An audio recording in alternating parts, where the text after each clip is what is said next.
Consider a rod of length. Oh, wait a minute. We are here for providing all the solutions of this PDF.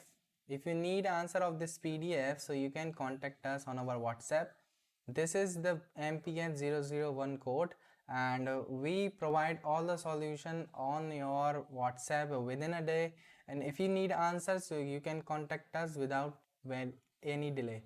So this is the question, which is consider a rod of length L whose ends are kept at a constant temperature and its lateral surface is insulated.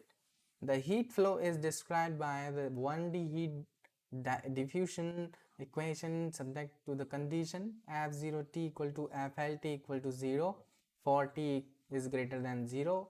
F is X is 0 and sine 3 pi X upon L and 0 to L to obtain a unique solution. So in this one you have to just find out the unique solution of this given function, and if you need answer, so you can contact us